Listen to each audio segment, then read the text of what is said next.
తమ పత్ర సమర్పణలు ఈ యొక్క ప్రధాన అంశం. ఎవరు గూడు వాడు కట్టుకోవచ్చు, ఆ గూట్లో హాయిగా వారు జీవించవచ్చు. కానీ ఒక జాతి గూడును కట్టడం చాలా కష్టం. ఆ జాతికి కావలసిన రోటి, కపడా, మకాన్, స్వతంత్రంగా స్వేచ్ఛగా జీవించే హక్కులు, ఆర్థిక, రాజకీయ, సాంఘిక పరిస్థితులు కల్పించడం చాలా కష్టం. కనుక ఈ సమావేశం ఒక రకంగా తెలంగాణ జీవితాన్ని కడుతున్న గూడిని. ఈ గూడిని కట్టడానికి బహుశా ఓ 2 ఏళ్ల నుంచి మల్లారెడ్డి చాలా శ్రమపడి ఉండవచ్చు. తన స్వంత గూడు కాకుండా ఒక ప్రజల గూడు కట్టడానికి ఈ తెలంగాణ వెలుతురు బిడ్డ మల్లారెడ్డి ఈ గూడు కట్టడానికి ప్రయత్నం చేశారు. అయితే ఈ గూటికి ముందు 1969లో తెలంగాణ అస్తిత్వాన్ని దాదాపు 400 ప్రాణాలు పోగొట్టుకున్నారు. 1 కాదు 2 కాదు, ఓ చిన్న గూడును నిర్మించుకోవడానికి తెలంగాణ ప్రాంతం నుంచి 400 మంది ప్రాణత్యాగం చేశారు. కనుక ఈ సందర్భంగా దయచేసి వారి కోసం 1 నిమిషం మీరందరూ నిలబడి మౌనం పాటించగలిగితే అస్తిత్వాన్ని నిలబెట్టుకున్న వారు అవుతారని నా అభిప్రాయం.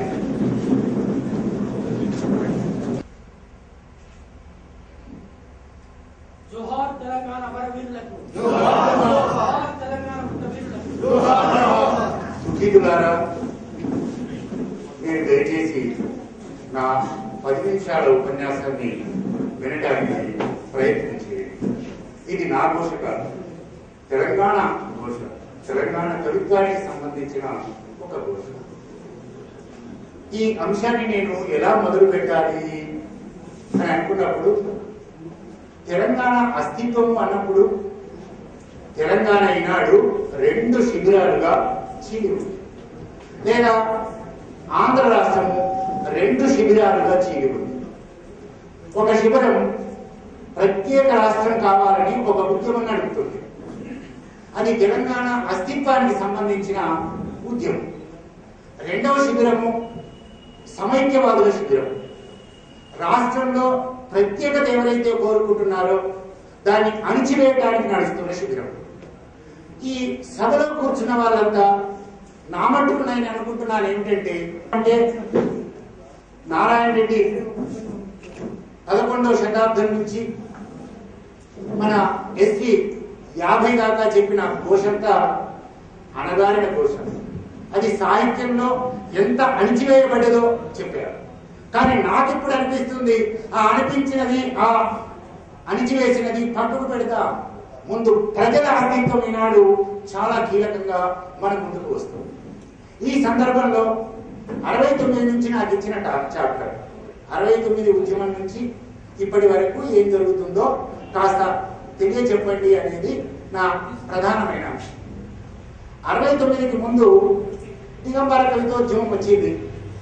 అది వ్యవస్థ ఎంత కుళ్ళిపోతుందో దాని మీద 4 రాళ్ళు విసరడానికి, రాజకీయ చైతన్యం చేయడానికి అది చేసింది. అందులో మన వాళ్ళు 3 ఉన్నారు. జ్వాలామిత్రుడు ఉన్నాడు, విశ్లేషణ ఉన్నాడు, చెరబండరాజు ఉన్నాడు.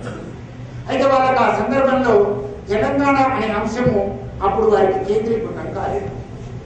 69లో వచ్చిన తెలంగాణ ఉద్యమం 400 ప్రాణాలని పోగొట్టుకుంది. కానీ సాహిత్య సాంస్కృతిక రంగాల్లో తనదైన అస్తిత్వాన్ని నిలిపి భద్రపరిచి ఉంచే శక్తి సామర్థ్యాలు దానికి చాలా తక్కువగా ఉంటాయి.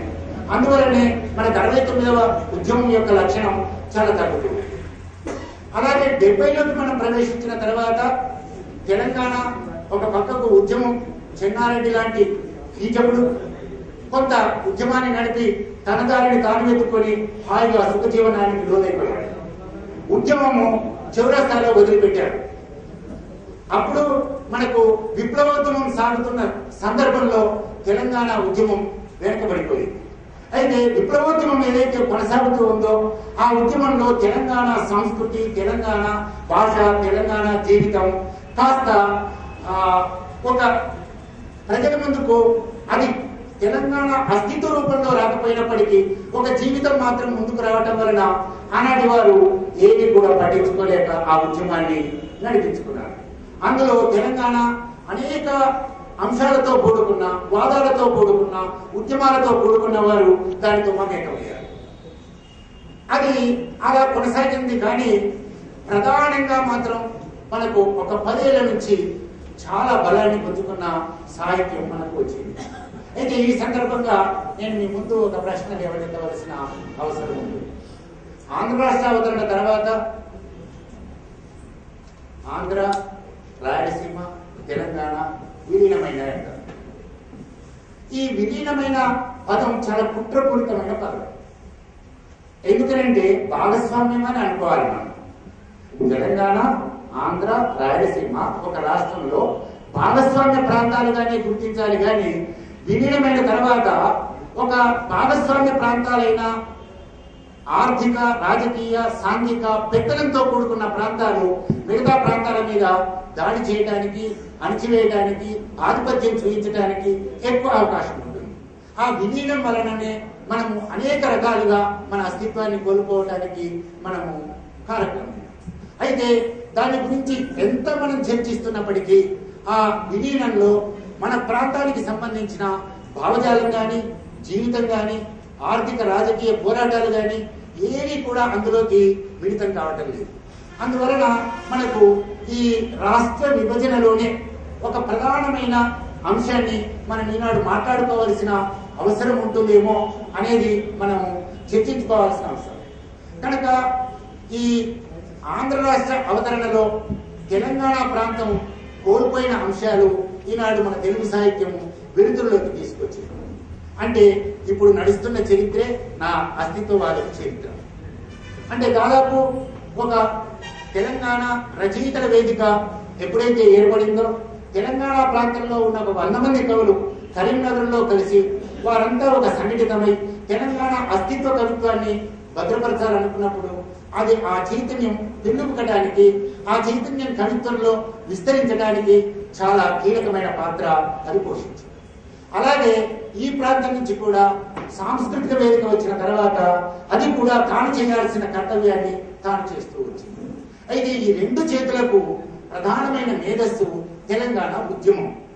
ఆ ఉద్యమం యొక్క రెపరెపల వల్లనే ఈ తెలంగాణ ప్రజలు ఏం కోల్పోతున్నారో, ఏం పోగొట్టుకుంటున్నారో ఆలోచించడానికి ఎక్కువగా అవకాశం ఏర్పడింది.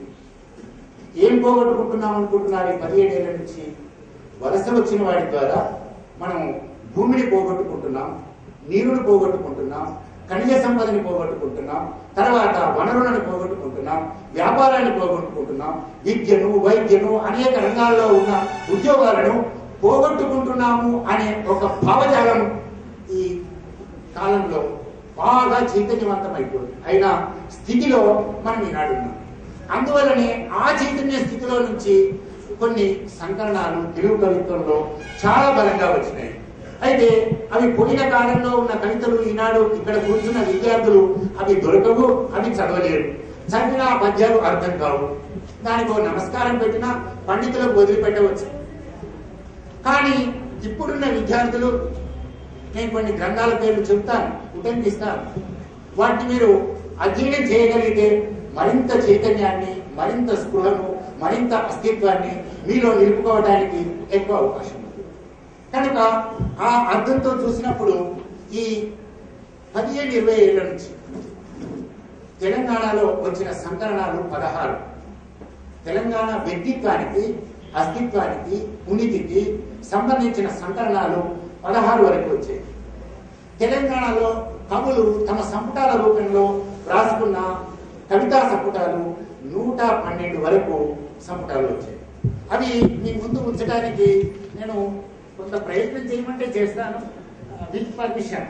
అంటే కేవలం పేర్లు చెప్పడమే ఒక పెద్ద పరిస్థితి కాదు.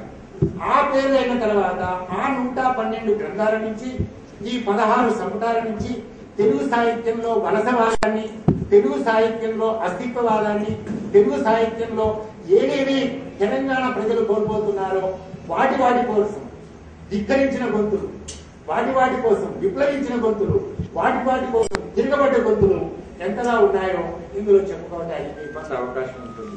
నాకు కొద్దిగా జ్ఞాపక శక్తి తక్కువ కనుక ఎస్వి సత్యనారాయణ చాలా పేర్లు చెప్పగలిగాడు, కానీ నేను 112 పేర్లు కానీ 16 సంకరణాల పేర్లు కానీ నేను చెప్పలేను. కానీ ఒక 2 నిమిషాలు ఈ మొత్తం కవుల పేర్లతో కూడుకున్న కవిత్వం అంతా నేను ఇందులో 20 పేజీల్లో వ్యాఖ్యానించాను.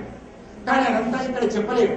కనీసం వాళ్ళ పేర్లు, ఆ గ్రంథాల పేర్లు ఉటంకించి అసలైన ధారలు ఈ అస్తిత్వవాదంలో ఏమేమి వస్తున్నాయో చెప్పి నేను నిష్క్రమించడానికి ప్రయత్నం చేస్తాను.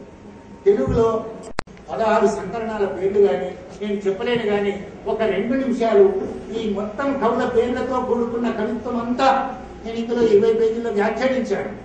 కానీ అదంతా ఇక్కడ చెప్పలేను. కనీసం వాళ్ళ పేర్లు, ఆ గ్రంథాల పేర్లు ఉటంకించి అసలైన ధారలు ఈ అస్తిత్వవాదంలో ఏమేమి వస్తున్నాయో చెప్పి నేను నిష్క్రమించడానికి ప్రయత్నం చేస్తాను. తెలుగులో